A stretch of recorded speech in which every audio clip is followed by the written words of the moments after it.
বাংলায় দ্বিতীয় দফার নির্বাচন শেষ, এবার 4 তারিখ ফলাফলের পালা। ভোট শেষ হতে বিধাননগর কলেজের স্ট্রং রুমে কড়া নিরাপত্তা, ভিতরে রয়েছে 3টি বিধানসভার ইভিএম। রাজারহাট নিউটাউন বিধাননগর ও রাজারহাট গোপালপুর বিধানসভার ইভিএম রয়েছে। ওল্ড বিল্ডিং এ সিসিটিভি মনিটর করা হয়েছে, অস্থায়ী কন্ট্রোল রুম রাখা হয়েছে। স্ট্রং রুম সুরক্ষিত রাখতে রাজ্য পুলিশের তরফে বাইরে যেমন নিরাপত্তা রয়েছে, তেমনি স্ট্রং রুমের ভিতরে আধা সামরিক বাহিনীও রাখা হয়েছে।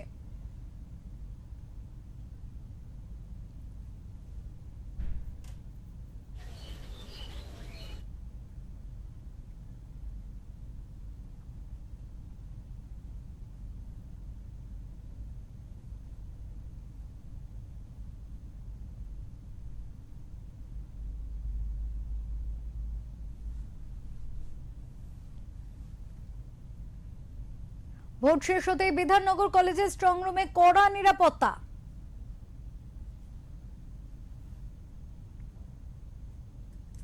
এখানেই রয়েছে প্রার্থীদের ভবিষ্যৎ ইভিএম, রয়েছে কড়া নিরাপত্তার মধ্যে।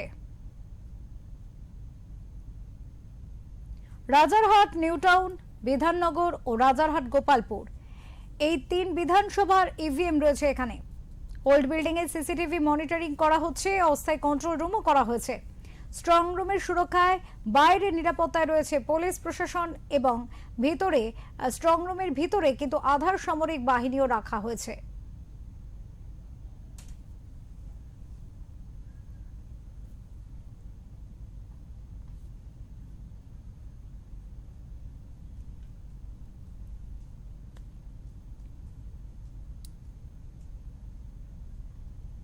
এই মুহূর্তে আমাদের সাথে রয়েছেন আমাদের প্রতিনিধি মানুষ চৌধুরী। কথা বলবো মানুষের সাথে, জানতে চাইবো মানুষ, বিধাননগর কলেজে কি এখন ভবিষ্যৎ পাহারায় রয়েছে প্রার্থীদের?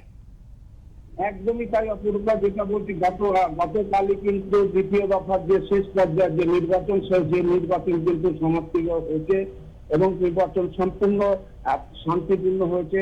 সাম্প্রতিককালে এই নির্বাচন কিন্তু দেখা যায়নি এবং এই যে বিধাননগর কলেজে, এই কলেজে কিন্তু 3 জন হেভিওয়েট প্রার্থী, তাদেরই কিন্তু ভাগ্য নির্ধারণ হবে আগামী 4 মে কিন্তু ফলাফল রাজ্য জুড়ে ঘোষণা করা হবে।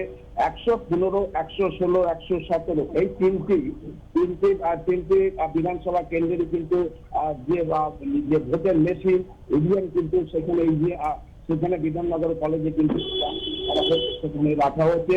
115তে রাজারহাট নিউটাউন, সেখানে তৃণমূলের প্রার্থী রয়েছেন তাপস চ্যাটার্জি এবং অন্যদিকে মূলত যে লড়াই এবং প্রতিদ্বন্দ্বী পীযূষ পানিরা বিজয় প্রার্থী, তার সাথে তারও কিন্তু ইভিএম কিন্তু সেখানে রয়েছে। 116 বিধাননগর রাজ্যের প্রাক্তন মন্ত্রী সুদীপ বোস এবং তার বিরোধী প্রার্থী অর্থাৎ বিজেপির যে মূল বিরোধী প্রার্থী সর্দার মুখার্জি এবং 117 রাজারহাট গোপালপুর অদিতি মুন্সি এবং তরুণ জ্যোতি তেওয়ারির কিন্তু এদের কিন্তু ভাগ্য নির্ধারণ করা হবে আগামী 4 মে। যে ফলাফল কিন্তু ওখানে বেরোবে। তবে এই যে এখানে কিন্তু যে বিধাননগর কলেজ, এখানে কিন্তু 2টো বিল্ডিং রয়েছে। একটি বিল্ডিং এর মধ্যে কিন্তু সেখান থেকে কিন্তু সিসিটিভি যে টোটাল এবং সিসিটিভি দিয়ে যে চক্করটি ঘুরে ফেলেছে এবং তার কন্ট্রোল রুম করা হয়েছে এবং অস্থায়ী যে কন্ট্রোল রুম, সেখান থেকে কিন্তু সমস্ত মনিটরিং করা হচ্ছে। এছাড়া যেখানে ইভিএম রাখা হয়েছে সেখানে কিন্তু ভিতরে কেন্দ্রীয় বাহিনী রয়েছে এবং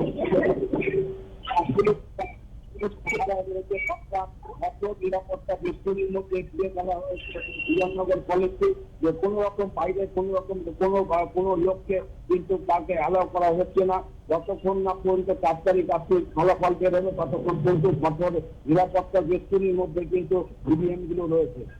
একেবারে অনেক ধন্যবাদ মানুষ তোমাকে। আমরা দর্শকদের আরো একবার জানিয়ে রাখতে চাইবো, বিধাননগর কলেজে স্ট্রং রুমে এখন রয়েছে 3টি বিধানসভা কেন্দ্রের সেখানে ইভিএম রয়েছে এবং স্বাভাবিকভাবে কড়া নিরাপত্তার বেষ্টনীতে সেই ইভিএম গুলিকে রাখা হয়েছে। এখন 4 মে ফলাফলের দিকে সকলের নজর।